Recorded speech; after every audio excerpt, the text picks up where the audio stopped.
Hey folks, Josh from Chapelizod Farm. Been pretty dry here of late, but grass is still growing, albeit slowly. I recently got a chance to attend a farm walk at William Hutchinson's farm, which is Chapelizod Farm in County Kilkenny, and I took a bit of footage from that.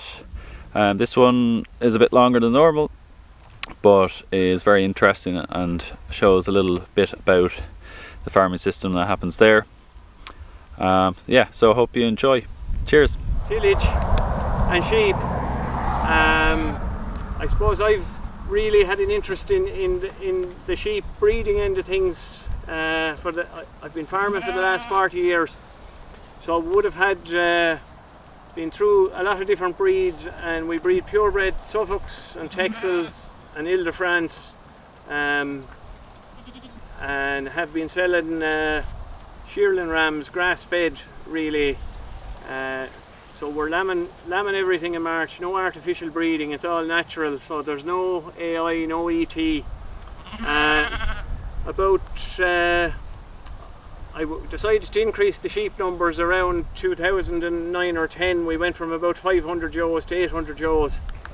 So I went looking for a breed that would lamb outdoors, and that's really what took me down the EasyCare route.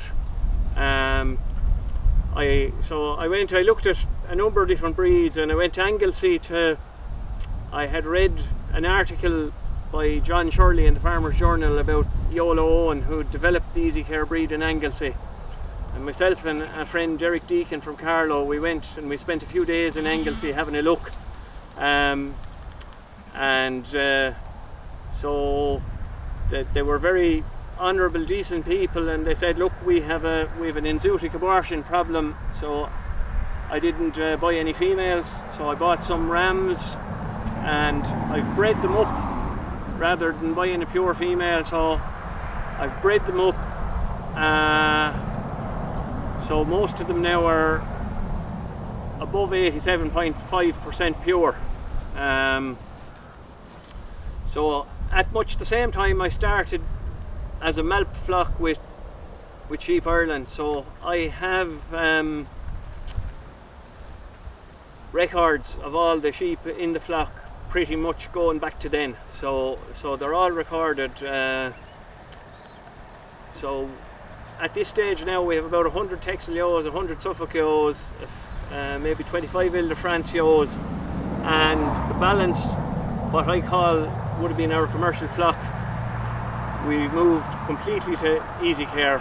I bred them up from mainly a Suffolk Belflare cross ewe. So we do everything we can to maximise the benefit of mixed farming. So we're rotating the grassland around a fair bit. So this was a tillage field, and this multi-species was sown last May, 12 months. So this is my second run at, if you like, at multi-species. The first one was very much a learning experience and maybe not that successful, but we learned a lot with it. So just the EasyCares behind you now they're mostly what we've picked out as our own replacements. So they have to be pretty they have to be pretty good weight for age. They're we're keeping ewe lambs then by a selection of different sires, and we tend to breed them as ewe lambs, so we're trying to get them to, about 42-44 kilos to mate by sort of the 20th of October. So that's equating to about 60% to a ewe body weight. And generally with ewe lambs, we find about a third of them, most years a third of them probably have singles, a third will have twins, and we tend to only mate them for one cycle, so there's a third of them barren. So just to keep lambing short, that's what we do, and we lamb them with the second cycle of the ewes. So if we start our ewes about the 10th of March, we start these maybe the 20th of March. So I hope that's given you a bit of an oversight, and yeah, fire questions at me now if you want to. What did you learn on the multi-species, or what mistakes? The big thing I learned about the multi-species was that it doesn't work as part of a rotation. We had a small, well, we had a 10-acre paddock, a multi-species, and we were rotating into it every, 3 weeks or whatever. And there was a huge check in growth when they came in. There was a transition. It's so different to a grass sward coming in. So you might worm test and everything would be hunky-dory. You put them on the multi-species and every one of them would be scouring within a few days, whether it would be worms or coccidiosis. So the following year, that was the first year I had it. The following year we split the field in 4 and we put the triplets on it, and we rotated them just around the 10-acre field of multi-species, and I never saw anything to thrive like it. But it definitely doesn't work if it's part of a rotation. It has to be a dedicated block on its own, it'd be my view. And the other thing is persistency. We found it wasn't great to persist. I suppose we lost the chicory first and then the plantain. So there's been a lot learned since, maybe, that we don't graze it too late into the autumn, and you leave a good cover. And the other thing is, you don't set stock it, you rotate, because the sheep will eat the herbs out, and if you set stock them and leave them too long, they'll preferentially eat the herbs to their detriment. So you rotate them around it and give the herbs a chance to recover. What about grazing it early? Yeah, well, you can graze it early once you have plenty of cover to graze. This now we had a really strong cover on this in the spring. Obviously it was a very good, kind spring, and we started to graze this about the 20th of March. We moved, there's 33 acres in this block, and we moved about 290 twins over here, and it sustained those 290 twins until weaning, and they did a growth rate of 280 grams a day on it. So they were weaned the end of July. It got too dry then, and we ran out of moisture, and so we brought them home, weaned them, and post wean, and then we've come back over here with the females. You're not lambing on it though, are you? Not lambing on it, no. We're not lambing on it because it's not at home. I'd have no difficulty lambing on it, but from a management point of view, yeah, I like to have them at home and lambing. You can fly off out around them on the quad bike or whatever, but this is 10 or 15 minutes by the time you bring what you want and you open the gate, and so, and anyway, the multi-species really benefits from 2 or 3 month period when you don't graze it during the winter, So it's ideal really to go onto it with 10-day-old lambs or whatever, We just touch on the importance of an early shot of nitrogen on it, even though it's maintained not to. Yeah, no, we put 20 units on it, or just to kick-start it in February, yeah, and that's the only fertiliser it's got since it was sown. It got slurry and sowback last year at sowing, because all the indexes were pretty high. The fact that it's multi-species, is that a fixed mix, or do you have input yourself in what goes well and what you'd like to change? A bit of both. It is fixed because there's a grant or a scheme with the Department of Ag, but they specify you have to have a minimum, I think, of 6 species. So there's red and white clover, there's plantain, chicory, there's ryegrass and fescue in it. Now, a lot of people, there's a few other minor herbs that I didn't include because by reputation they're not persistent. And like the plantain, the chicory tends to die out first from my experience, then the plantain, and then you're probably left with a clover-based sward. So if you can get a benefit out of the herbs for 2 or 3 years, obviously my aim now is I'm not grazing the paddocks very hard, so I'm trying to get them to last and persist as long as I can. Yeah, but yeah, you have to be kind to them, I think, for that to work. And are they looking for them for the fact that they're EasyCare sheep? Are they looking for them that they're better in the dry conditions? It's not so much that, it's just the same as over here. Labour, they tend to have very big units, so they're looking for a maternal sheep to lamb outdoors without the associated hassle of wool. It's the lack of shearers that's the problem. Yeah. And the complaints about quality of shearers in Australia is the problem. Yeah, no, like wool is really a wonderful product, but unfortunately I suppose it can't compete with oil. It's not appreciated, no. So that you know, I have lots of worthless wool, or practically worthless wool at home, and what do? Do I give it away for 25 or 30 cents a kilo? I've lots of crafters coming, they want a nice fleece, a Île-de-France fleece, and they want to felt it, or they want to do that. They'll buy a few, but the reality is, like, you know, we know it's sustainable and it's wonderful insulator, it's pretty fire retardant, but oil is still cheaper to manufacture your insulation and your clothing, so that's really the situation with wool, you know. William, sorry I was running late there today. Did you give any quick rundown on the price of the Clipex, if you had it in hand?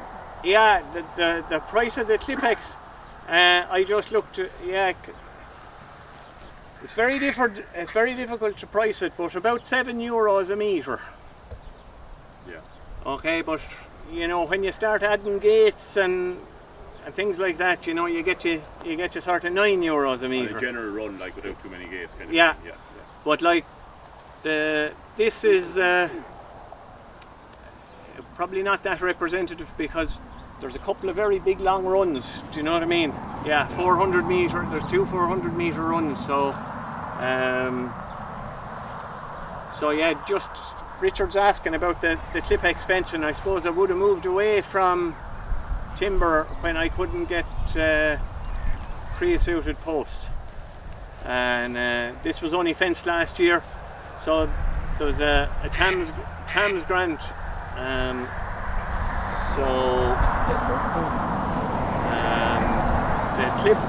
it's either Clipex or timber that's treated with something that we're not just sure how long it's going to last. You didn't divide the field with it though? I didn't divide the field with it, really, no, because this has been a tillage field, and I was leaving myself the option to go back to tilling it without taking out Clipex. That's why the 5 strand is very easy to take down and put up.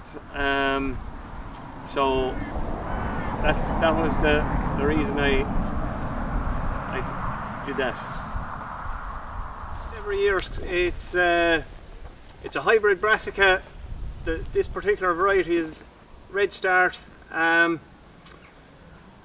just because we've been getting dry summers now, it means we have a good bulk of grazing built up. Now it's tricky enough to manage it, particularly the lambs. If it's growing actively and the days are very hot, you get sore ears. Their ears and their faces swell up.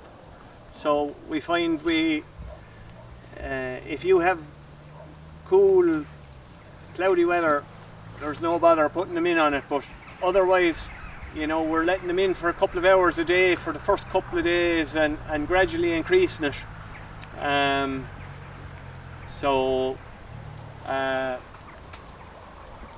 find I normally get, this was sown in May, but I normally get 3 grazings out of it, maybe 4. I reckon I can finish about 50 or 60 lambs an acre with no concentrate. They do about 300 grams a day on it, and I reckon I'd be going well enough at 200 on grass. But the big win I find is the kill out goes from about 43–44% on grass to 48 or 9% on once they've been on this for 5 or 6 weeks. So it's high in protein, and yeah. So at weaning time, we'd put our heavier lambs on grass because they'd finish before. You really need to have these on about 4 or 5 weeks to get the maximum benefit, or 6 weeks. So anything sort of 34 or 5 kilos to up to 40 kilos, we tend to go on to this. So so I'd be hoping now to get a big draft of lambs off this in a fortnight now. So, and also much less worm pressure. Yeah, it's basically clean. You're coming out onto clean grazing. Okay, they have a run back, but they're eating a high protein leaf really predominantly, so it dilutes the worm pressure big time. And why do you leave a run back? I've been leaving a run back for the transition, just till they get in on it. Yeah. Mm-hmm. So, but I go cold turkey on mine. You go to, yeah. Mm. I've had a few experiences there when you'd introduce them, you know, in maybe really long hot sunny days. The sheep with no hair on their ears, any of the breeds, their ears get sunburned, and whatever the reaction is, their liver or kidneys, there's an effect, photosynthesization effect, and you just have to put them in a dark shed for a few days, and some of the worst of them you might have to treat them with antibiotic. And now there's 440 or 50 lambs on this, and we didn't take one off it this year, whereas normally we would have had to, yeah. So I'm a bit more cautious because I've been burnt in the past, I suppose. Yeah. And establishing this, coming from grass or tillage? This grass, yeah. So this was sown the end of April. Now, and I was later going on to it this year because in that really hot weather around the end of June I was afraid to graze it because I didn't want to run into those problems. So I delayed it. Yeah. And would I be right in saying it's nearly easier to establish it from a plough from grass? Yeah. Rather than tillage. I've my experience of putting it in a tillage situation, there's so much bank of seeds, weed seeds, very hard to compete. Whereas if you're ploughing up a lay field, just doesn't seem to be the same pressure. Yeah, no, there's not. Yeah. So where there's the opposite, putting down grass seeds. What I find too is it gives me a lovely entry now for a reseed. Yeah, for spring wheat or something. Oh, yeah. Is what I'll do with that. Yeah. So you'll rotate this. I will. It'll be a different field next year. Yeah. Yeah, I had it actually. We'll say last year I had it in that field just the other side of the wall, and I grazed it through the winter. It comes back if you have a mild winter.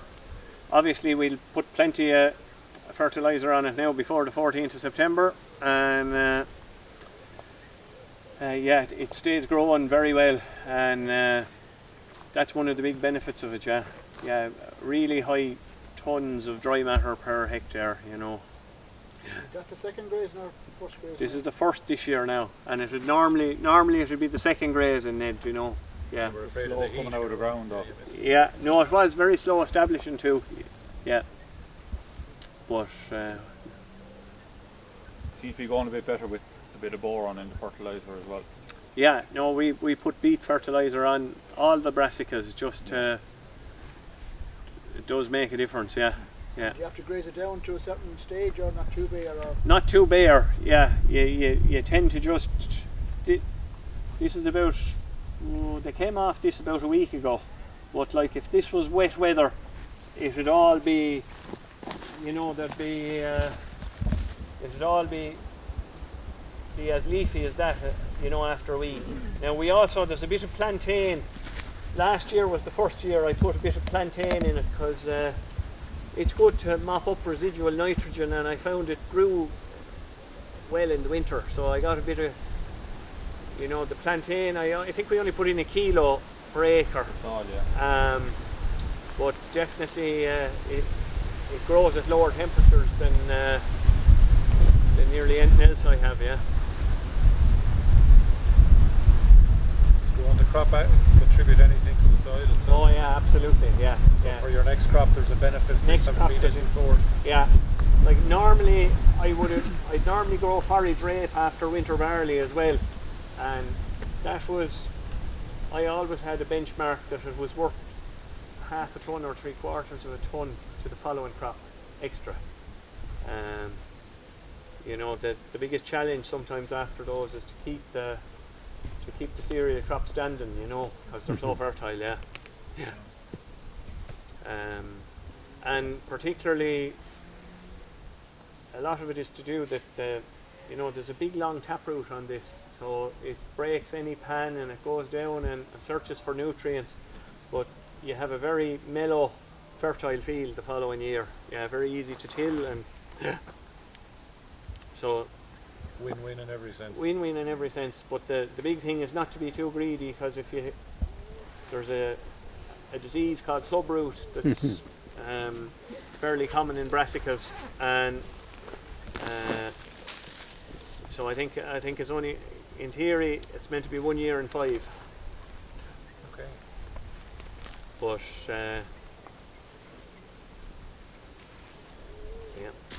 It's You sort of, go sow grass after this now, or I'll grassy? pro- I'll pro- you could, but I'd probably go cereal, yeah. You go yeah. cereal, definitely can. It won't be no volunteers for that then within the grass leaf, or you don't know. that'd be very easy The kill. wouldn't matter. Yeah. That'd If be there very was any easy. volunteers, it wouldn't matter. Like, it wouldn't make score. No. Like, No. They'll graze it out anyway. Like. yeah. Yeah. Or if you were using a post-emergent spray, it'd knock it like that. It's all knock it. Yeah. So, yeah, but the big thing, I suppose, is it can, if you get mild winter, you can get fabulous grazing off it, you know, when grazing is scarce. Yeah. Yeah. How did the leaves survive the frost? Will they melt in frosty weather, will they? Yeah, they will melt in frosty weather, but Don't get any. yeah, it's a long time, you know. You're down at minus, when you're getting to minus 10 or 12 or something like that, like it, ordinary frost won't have much impact on it, you know. But you don't tend to get that frost really till, you know, maybe the first 2 weeks of January, and yeah, if it gets very badly frosted, then you may just go and graze it. Yeah.